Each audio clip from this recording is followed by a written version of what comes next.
시청자 여러분 안녕하십니까? KBS 9시 뉴스입니다. 여러분 안녕하십니까? 여러분 안녕하십니까? 오늘의 주 뉴스입니다. 뉴스룸을 시작하겠습니다. 조중동 한결의 경영.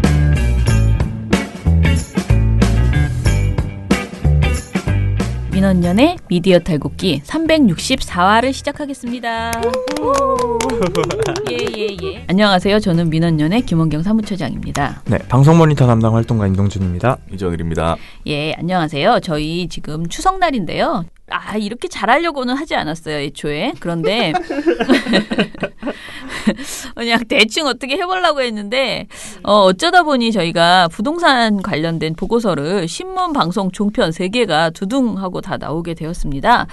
사정을 말씀드리자면 저널리즘 토크쇼 J에서 저에게 전화를 해서 부동산 관련해서 모니터가 나올 계획이 있으면 본인들이 방송에 좀 활용하고 싶다라고 얘기를 하셨어요. 근데 제가 평소에 저널리즘 토크쇼 J에게 가장 많이 말했던 말이 데이터를 가지고 방송을 좀 해야 된다.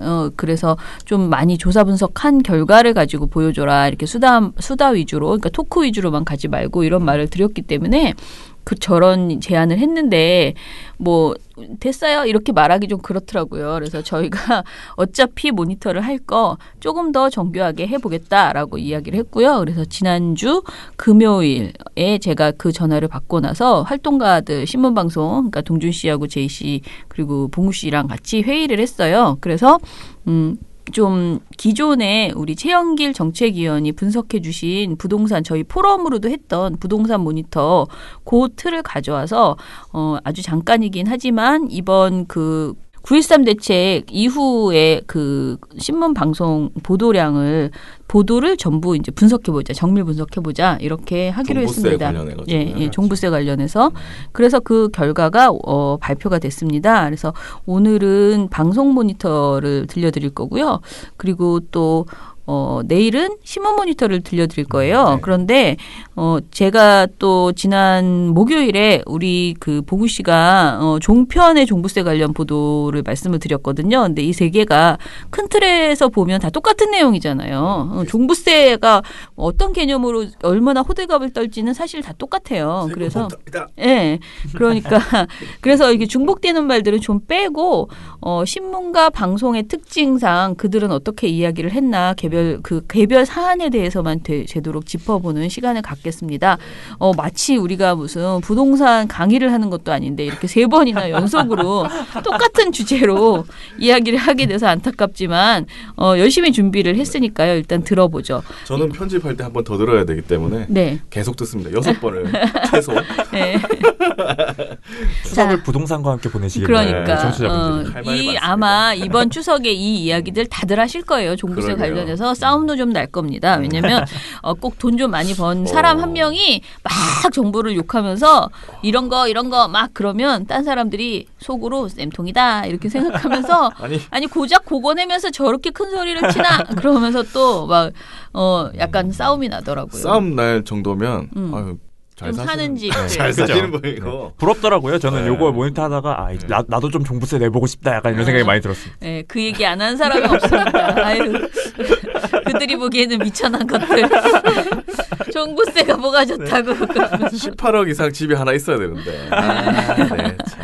자, 그러면은 우리 이제 방송이니까요. 미리 말씀드리면 7개 방송사, 지상파 3사, 종편 4사의 저녁 종합 뉴스만을 분석한 내용입니다. 자, 그러면 일단 분석 보도량부터 한번 보시죠. 네, 보도량이 가장 기본이죠. 이 중에서 일단 가장 많이 방송한 어딜까요? 많이 보도한 방송사는 어딜까요? 가장 많이 한 곳. 오늘은 또 이정희 PD가 맞출 것이냐? 어렵습니까? 이거 뭐 생각보다 어렵지도 않고 쉽지도 않습니다. 잠깐 그러면 TV조선.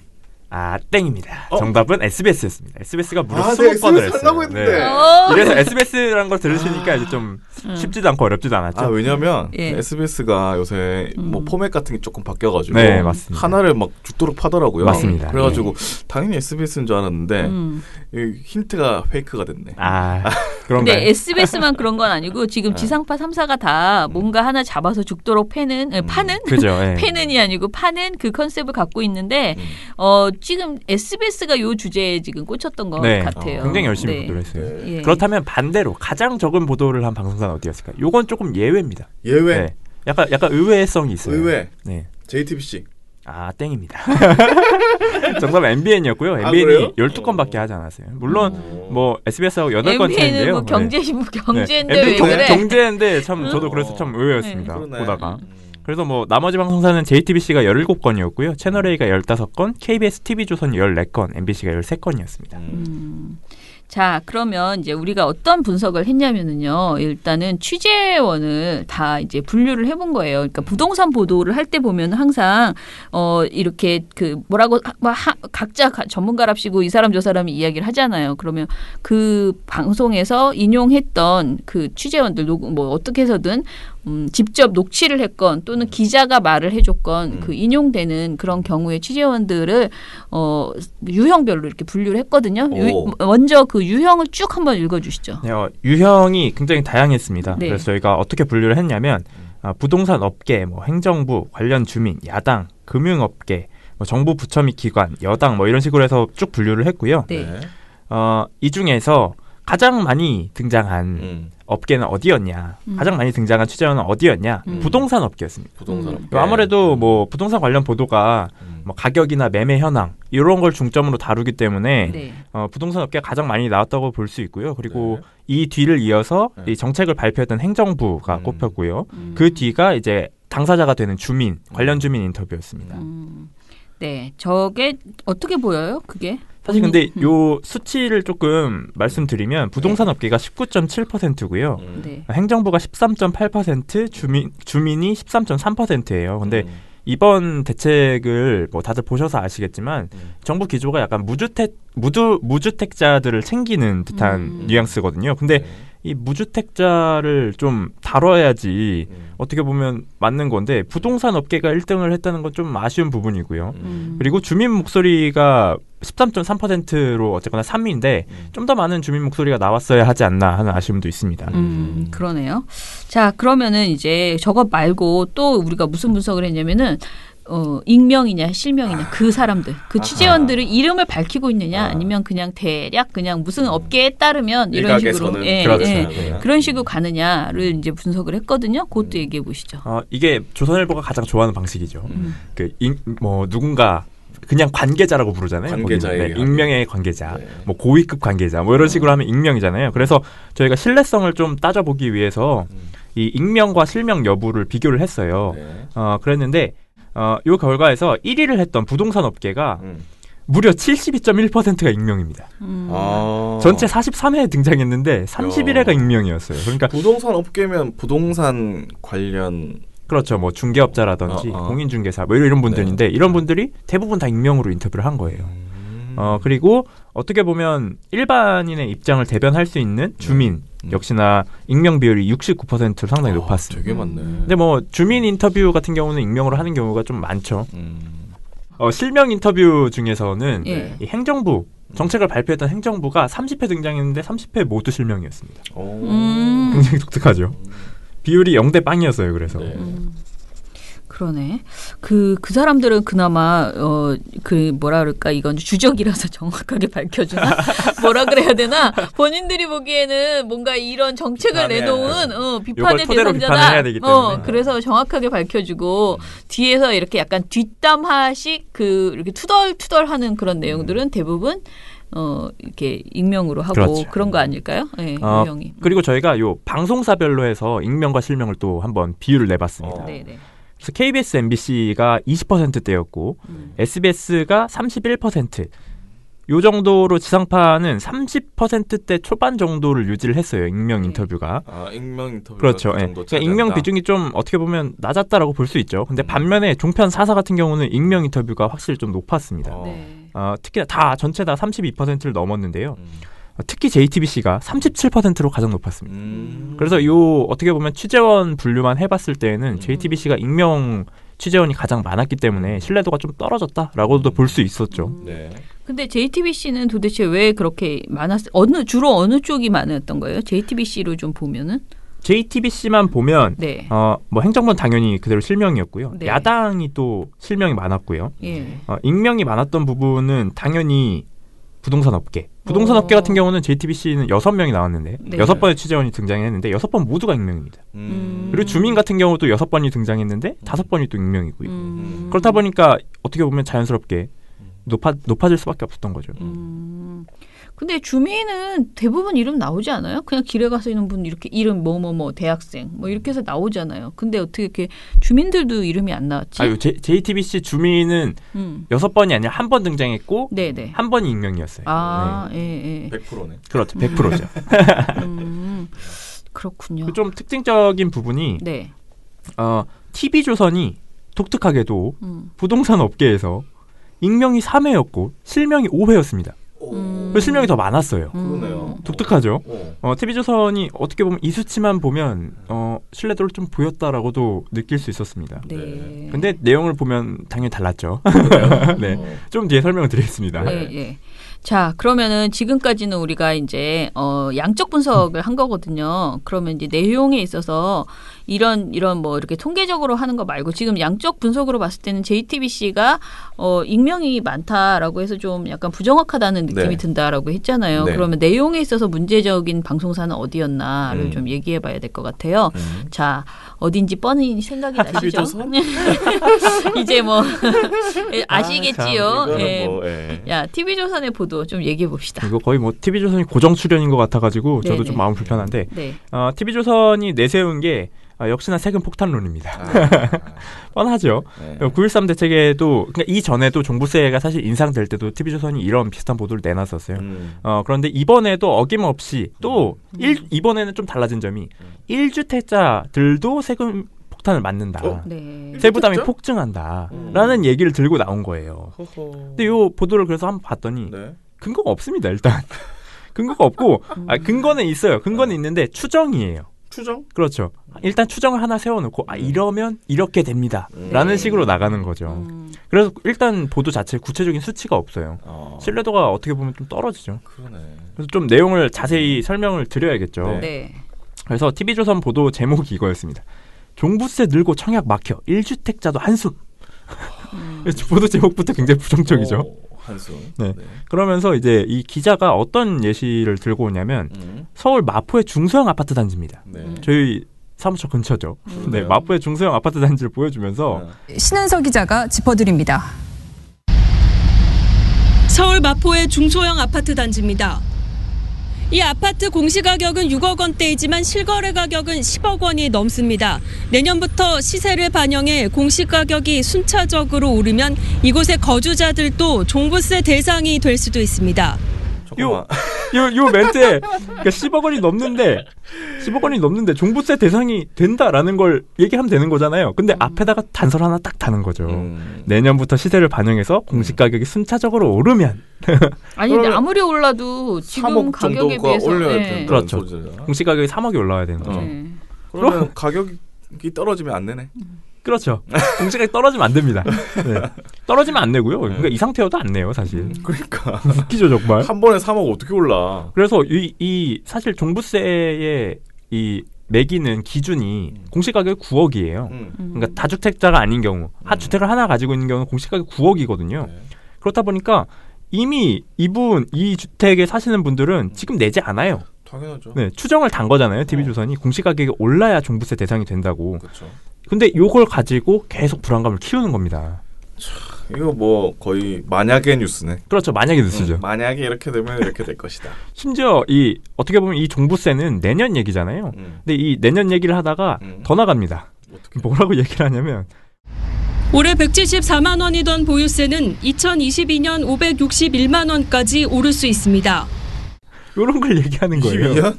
그렇죠. 당장 내일 한 치 앞도 모르겠는데 22년도까지 봤습니다. TV조선은.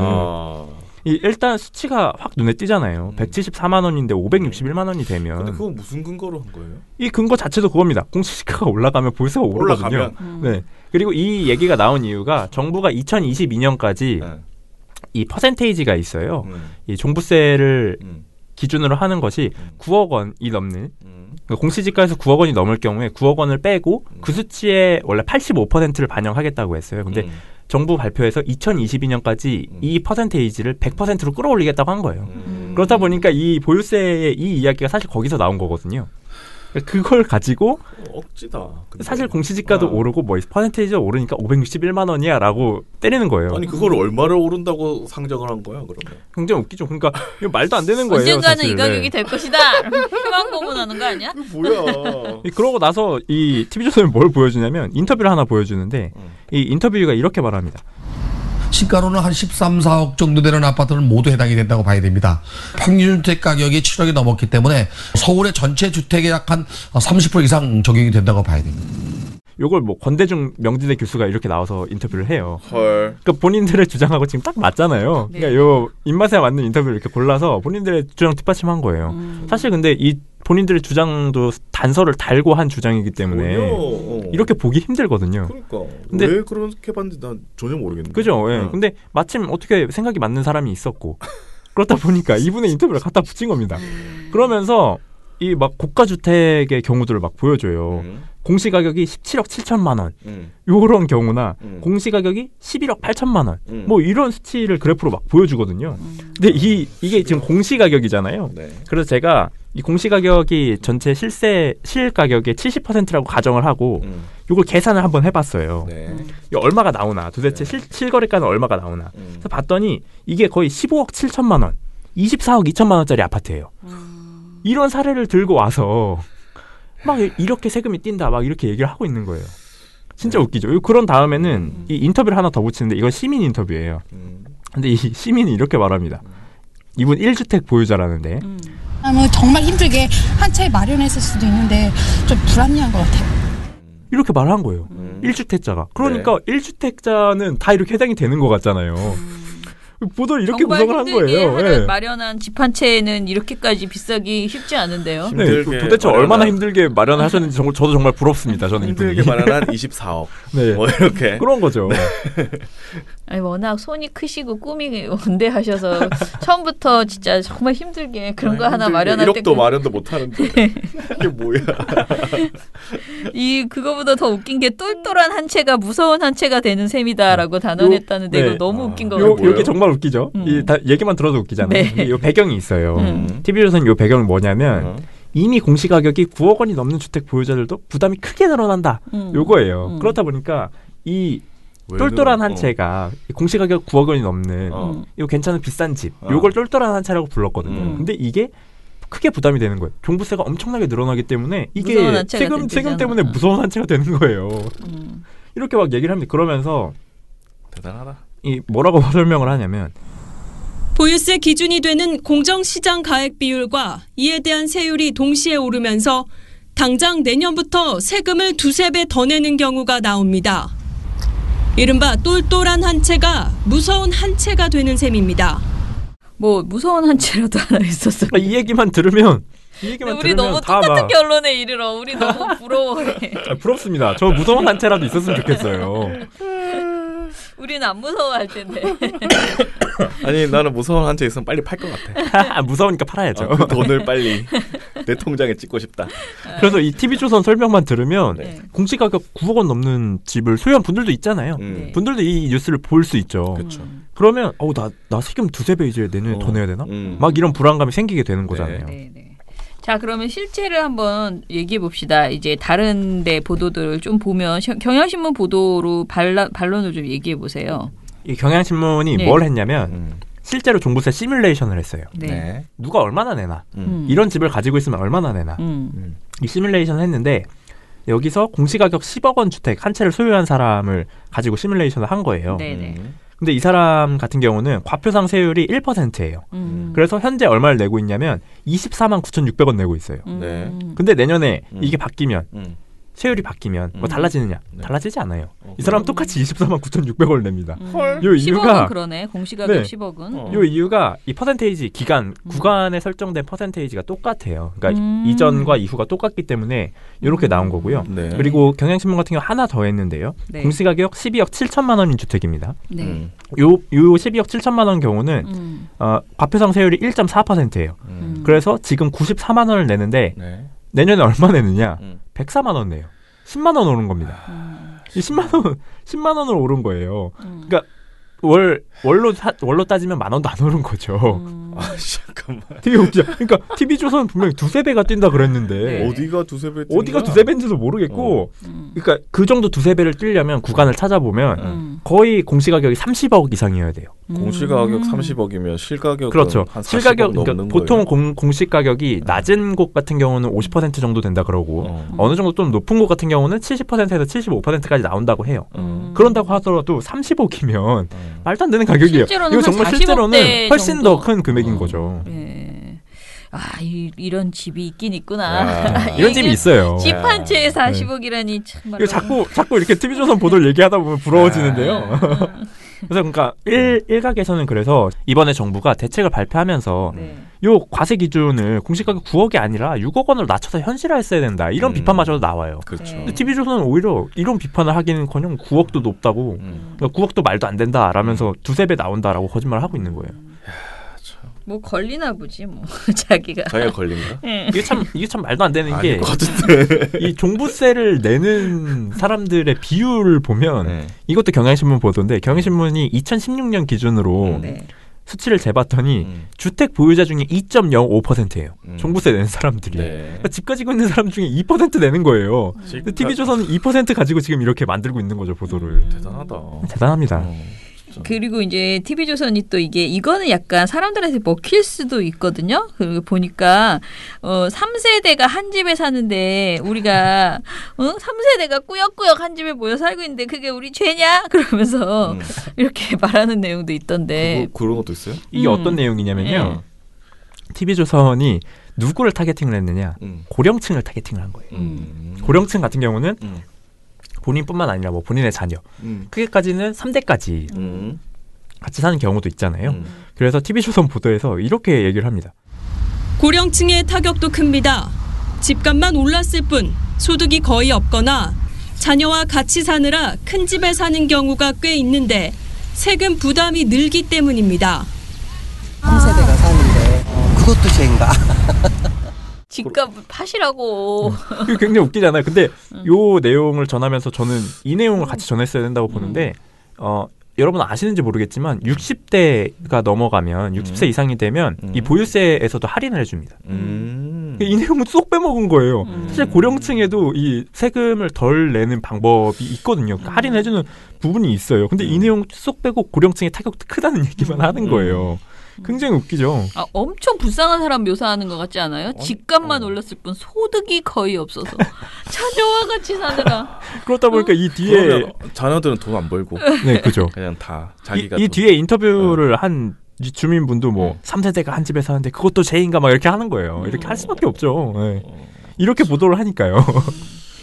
근데 그럴싸해 보이잖아. 그럴싸해 보여요, 그렇잖아요? 굉장히. 왜냐면 집이 크니까 비쌀 거 아니에요. 그렇죠. 43억 이런 거는 막 큰 집일 거 아니야. 막 100평 막 70 뭐 아닌가? 뭐 나는 모르죠. 잘 뭐. 감을 못 저도 잡겠네. 감이 안 잡혀가지고. 그런데 감이 안 아무튼 잡힙니다. 집이 네. 클 거야. 그런 집은. 그런 큰 집에 사는 사람들은 대부분 네. 이제 자식들과 같이 네. 아무래도 식구가 많으니까 큰 네. 집에 살겠지 않을까? 네. 그런 생각이 드는데 그런데 집값만 올랐을 뿐 돈이 없어가지고 자식하고 같이 지금 살고 있는데 돈이 없어서? 그렇대잖아요 여기. 그 집에 소득이 거의 없어서 자녀와 같이 사느라 네. 큰 집에 사는데 왜 우리가 이게 죄냐? 한 3세대가 한 집에 살게 그게 죄냐라고 이렇게 얘기를 한다는 거죠.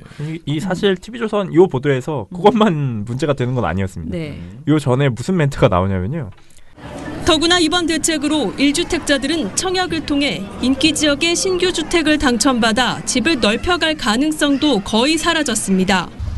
그러니까 이 내용이 왜 나왔냐면 이번 정부 대책 발표 중에 청약으로 추첨을 하는 경우에는 무주택자들을 우선으로 두겠다라는 점을 이제 발표를 했어요. 좋네. 그렇다 보니까 이 1주택자들 중에서도 더 넓은 집으로 이사 가고 싶은 욕망이 있으신 분들이 있고 그쵸. 실제로 그런 수요가 있어서 이사를 가고 싶어 하시는 분들도 청약을 추첨을 넣는단 말이에요. 네. 근데 그분들 입장에서는 이렇게 되면 우리 같은 사람들은 기회가 사라지는 거 아니냐 이런 반발이 있었어요. 그래서 정부가 이 정책을 수정해서 발표를 했습니다. 기존에는 무주택자들만 가능했던 거를 네. 뭐 일부 무주택자들에게 추첨을 하고 그 다음에 무주택자들과 1주택자들을 섞어서 같이 추첨을 하겠다라고 한 거예요. 네. 물론 이 정책 발표가 TV조선의 보도보다 이후에 나왔어요. 그렇다 보니까 TV조선 보도에서 이런 지적을 했지만 지금 이 멘트를 들어보면 완전히 뭐 단정 지었잖아요. 넓혀갈 가능성은 거의 사라졌다. 이렇게 얘기를 했잖아요. 그러니까 사실 이렇게 단정을 지을 거면 정부 정책도 설명을 해줘야죠. 그리고 일단 이 단어부터 문제입니다. 인기지역. 인기지역이라고 한 거예요. 그러니까 이 인기지역이라고 하는 말이 사실상 부동산 투기를 부추기는 하나의 방식이거든요. 인기지역이라고 하면 좀 관심이 생기잖아요. 너도 어디길래 뭐 이렇게 관심이 생길 수밖에 없는데 그러니까 일단 이렇게 부동산 투기를 이렇게 불러일으킨 다음에 단정 짓는 거죠. 1주택자들 이제 집 못 넓혀요. 정부 정책 때문에. 이렇게 가는 거예요. 정부 정책도 제대로 설명해주지 않고. 아니 네, 아무튼. 아니 그냥 분양받지 말고 사시지. 자기 집도 사면 올랐는데 남의 집. 이 TV조선이 굉장히 웃긴 게 이 보도는 아니고 다른 보도였는데 다른 보도에서 어떤 분을 인터뷰하냐면 남양주에 사시는 한 주민이었는데 네. 이분이 남양주에 집을 가지고 계세요. 근데 남양주 같은 경우도 이번에 제재 대상으로 포함이 됐거든요. 그래요. 근데 이분이 이제 자녀가 이제 교육 때문에 서울로 이사를 하고 싶으신 거예요. 네. 근데 이번 규제 때문에 대출이 막혀서 못 간다라고 TV조선에 보도를 한 거예요. 근데 이분 인터뷰를 자세히 봤더니 이분이 집을 파는 게 아니에요. 그러면? 전세를 주고 가려고 하는 거예요. 아. 그러니까 이분이 이 집을 팔면 분명히 대출을 받아서 서울로 이사 갈 수 있어요. 근데 이분이 안 팔고 전세를 주기 때문에 못 가는 거거든요. 그러니까 TV조선 이런 사람들만 골라서 인터뷰를 한 겁니다. 방법은 많다. 네. 근데 어찌됐든 자기는 불편하다는 거야. 그쵸. 그냥 불편한 나는 사람이 너무 싫어. 나온 건 사실인데 그동안 너무 편하셨다는 게 이제 사실은 팩트인 거죠. 이제 그래서 이렇게 부동산 투기하기 좋은 세상을 만들어놔서 좀 부동산 투기를 하지 말라라는 취지로 이제 여러 가지 나쁜 자기들을 불편해하게 하는 그런 조치들이 나온 건데 이제 그걸 못 견디는 사람들의 그 어떤 심정을 이용해서 막 이렇게 방송에서 불러일으키는 니네 거죠. 불만 많지 막 이러면서 울고 싶게 하는 거지 계속. 그리고 그러니까 이거 다 나쁘다라고 하는 건데 사실은 이런 우리가 말하는 모든 것들이 근본적으로는 부동산 관련된 그러니까 토지에 대한 집에 대한 패러다임을 완전히 바꿔야 되는데 그런 접근은 제가 보기엔 SBS조차도 아무데도 하지 않아요. 그러니까 이게 우리가 이게 부동산 투기 돈을 얼마 내냐? 네, 세금을 얼마 세금 내냐? 얼마 내냐 이게 아니고 이 땅과 돈 우리가 계속 이렇게 부동산으로 먹고 살아야 되는가 우리 국민 전체가 부동산 때문에 우울하고 부동산 때문에 막 너무 부자 되고 사실은 그거 이외에 다른 방식 저는 아무리 사업을 많이 했다 그래도 사업해서 돈 번 사람들도 사실은 뚜껑 열어보면 다 부동산 그러니까 공장이던 그 사옥이던 그 부동산으로 사들인 그 벌어들인 이익이 더 큰 그런 경우들이 대부분이더라고요. 네. 주변의 부자들 보시면요. 좀 이렇게 보자 돈 좀 있다 그러면 저 사람은 얼마나 노력을 해서 돈을 벌었을까? 그리고 이렇게 자세히 그 사람의 그 히스토리를 들어보면 다 부동산이야. 그냥 거의 80% 90% 물론 뭐 엄청 뭐 히트작을 내 가지고 그런 사람도 있겠지만은 대부분 부동산이거든요. 근데 언제까지 이렇게 우리 사회가 우리나라가 이렇게 살아야 되는지에 대해서 근본적으로 이거 멈추자는 거잖아요. 근데 그거를 못 견뎌 하는 거예요. 이거는 왜냐하면 우리는 돈이 많으니까 계속 우리는 그냥 어떻게 해서든 자가발 이거를 계속 집값을 올리면서 계속 투기를 하고 살고 싶은데 이걸 어떻게 멈춰라고 생각하는 거죠. 근본적으로 이렇게 대책이 마련되면 본인들이 손에 쥐었던 걸 놔야 되거든요. 그러니까. 근데 이걸 놓고 싶지 않은 거죠. 아니 사실은 놓는 것도 아니에요. 더 투기 못할 뿐이지 뭐 뺏어가나 집값을. 그죠. 사실상 집을 팔면 돈이 남거든요. 네. 그분들은. 그리고 그 돈이 원래 자기 돈이야? 그거는 정말 엄청 올라가지고 거품을 그냥 자기 돈이라고 생각하고 있는 거잖아. 그럼 빨리 팔아가지고 정말 그쵸. 통장에 떨어지기 전에. 딱 찍든가. 떨어지기 전에. 그런데 이제 그게 떨어지지 않을 거라는 신화가 우리에게 있기 때문에 이때까지 안 떨어졌으니까. 팔지 않고 계속 이걸 쥐구성은 저 돈을 빚을 내서라도 종부세를 내야 되는 이 슬픈 현실이 지금 10만 원 더 내는 게 정말 말이나 됩니까? 한 달에 10,000원도 안 내는 거예요. 그런 것이죠. 네. 자, 또 있나요? 그래서 예. 이 TV조선 이렇게 보도했잖아요. 근데 이것과 똑같은 문제를 완전히 다른 관점으로 보도한 방송사가 있었습니다. MBC인데요. 네. 그래도 좀 오랜만에 MBC 얘기가 나왔네요. 네. MBC 같은 경우는 보도 제목부터 딱 드러나요. 17억 아파트, 공시가는 9억 8천, 종부세 11만 원. 이거 좋네. 나오는 딱이네. 겁니다. 딱 딱이네, 나오는 딱이네. 거예요. 우리가 원하는 네. 보도네. 니네 얼마 내는지 딱 나오는 겁니다. 11만 원 더 내. 그래서 이재현 앵커가 시작하면서 네, 지난주 정부가 내놓은 부동산 대책의 핵심 중에 하나가 값비싼 주택을 보유하거나 집을 여러 채 갖고 있는 사람들에게 세금을 무겁게 매기겠다는 거죠. 하지만 세금 부과 기준인 공시가격이 실제 거래가보다 터무니없이 낮아서 정책이 효과를 보려면 공시가격 자체를 손봐야 한다는 지적이 나오고 있습니다. 문제점을 언급해요. 더 시게 해라. 그렇죠. 그러니까 지금 내는 종부세가 터무니없이 낮다. 네. 그렇기 때문에 공시가격을 더 끌어올려서 더 많이 내게 해야 된다라는 걸 문제점으로 짚은 거예요. MBC는 완전히 관점이 다르죠. 그러면서 MBC도 실제 두 가지 케이스를 가지고 왔습니다. 종부세를 내는 케이스, 종부세를 내지 않는 케이스였어요. 네. 먼저 나온 게 종부세를 내지 않는 케이스인데 네. 이 박연수 기자가 서울 잠실의 아파트 단지. 전용 면적 59제곱미터짜리 아파트가 최근 13억 원에 거래됐습니다. 집주인이 1주택자라면 내년에 낼 세금은 재산세 186만 원, 종합부동산세는 내지 않습니다. 이게 빵원. 13억짜리 아파트인데 돈을 종합부동산세 안 냅니다. 그러네. 이 이유가 재산세의 기준이 되는 공시가격이 13억 원의 48%인 6억 원대로 종합부동산세 대상인 공시가격 9억 원이 안 되기 때문입니다. 그렇다 보니까 아까 말씀드렸다시피 기준인 9억 원을 넘지 9억 않죠. 원이 안 되니까. 그렇다 보니까 안 내요. 근데 이 13억 아까 생각나십니까? TV조선이 인터뷰했던 그 명지대 교수의 발언에 네. 13억에서 14억 되는 아파트 다 낼 거다. 네. 뭐 이런 얘기했죠. 뻥이에요. 언젠가는 다 낼 것 아니에요? 그분 거의 거짓말 하신 겁니다. 네, 어쨌거나 뭐 이런 경우에 안 내요. 근데 MBC가 또 가지고 온 케이스 중에 종부세를 내는 케이스가 있죠. 종부세를 내는 케이스는 뭐였냐면 잠실의 또 다른 아파트. 지난 7월 전용 면적 84제곱미터 아파트가 17억 1천여만 원에 거래됐습니다. 이 아파트의 공시가격은 실거래가의 57%인 9억 8천만 원, 재산세 외에 공시가격 9억 원을 넘는 8천만 원에 대해 종부세로 11만 원을 더 내야 합니다. 공시가격이 지금의 시세를 제대로 반영하지 못하면 세금은 상대적으로 가볍습니다.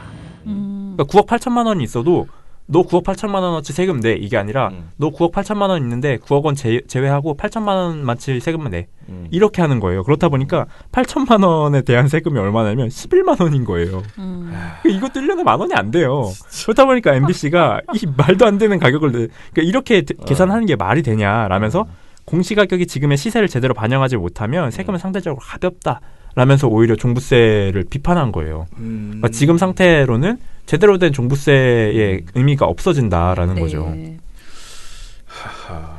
그러니까 우리가 지금 강사 선생님으로 모시려고 하는 이정우 이번 달 말고 다음 달 강사 선생님이 쓰신 글을 오늘 아침에 뭐 제목 정하느라고 이제 그분이 쓰신 글들을 좀 읽어보니까 정말 해야 될 게 많구나, 이 정부가. 지금 저건 너무 약하다. 저 말이 진짜 현실적으로는 이걸로 과연 잡힐 수 있을까. 그런 걱정을 많이 하더라고요. 이게 너무 진짜 엄발의 오줌 누기라는 말이 딱 맞아요. 그러니까 이게 신용만 냈지 정서적으로는 뭐 내는 것 같은데 실제로는 그러니까 결국은 집을 팔던가 투기 심리를 억제해야 되는데 이거 가지고는 움직일 거 가능성이 없다라는 게 맞는 것 같아요. 다른 글들을 보니까. 좀 더 센 정책을 냈어야 되는데. 예, 그러니까 이게 금액이 더 세졌어야 되는데 지금 너무 어차피 세도 지금 TV조선에 내는 다른 데는 똑같이 할 거니까. 어차피 그러니까 욕은 같이 얻어먹어 그냥. 조금 올리고 욕 먹느니. 그래서 이 MBC가 제시한 이 공시지가를 끌어올리자라는 얘기가 계속 나오고 있는 겁니다. 공시지가를 끌어올리게 되면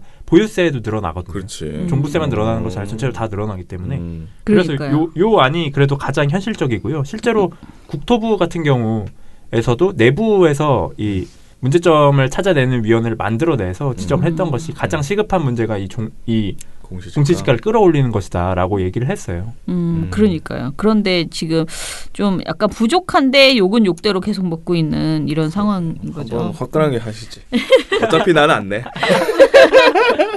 평생가다 낼지 모르겠습니다. 저도. 우리는 그저 소주세 올리거나 이러면은 소주세 부과한다 이러면 우리 진짜 쓰러집니다. 뭐 맥주에 세금 더 내거나 막 이러면 안 됩니다. 나는 특히 막걸리에 세금 더 붙이면 진짜 쓰러집니다.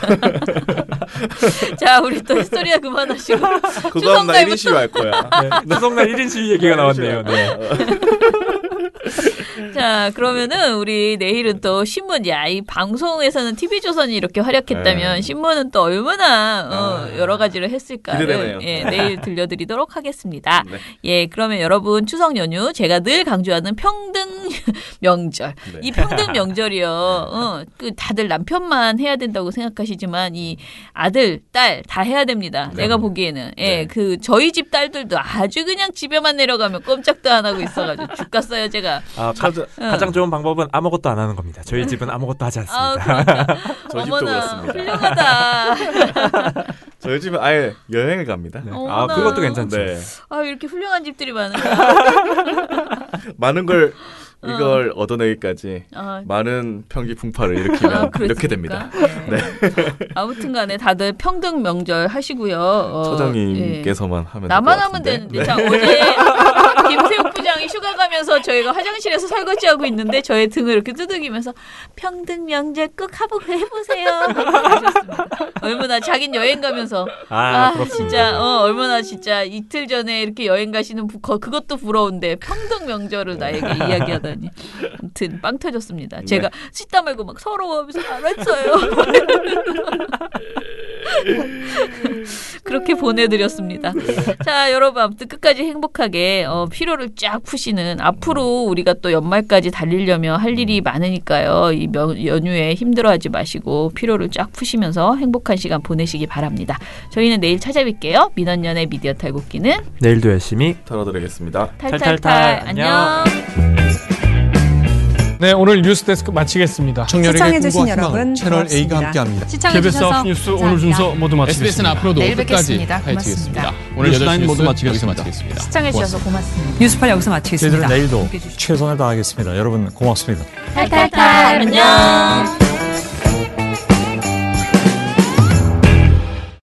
우리 아빠는 슈퍼맨이에요. 종편 막말 패널들도 퇴출시켰고요. 보도지침 책도 만들었고요. KBS, MBC 적폐의 사진도 퇴출시켰고요. 언론교육도 하고요. 매일매일 방송과 신문을 감시해요. 너희 아버지 뭐 하시는데? 민원연 후원해요.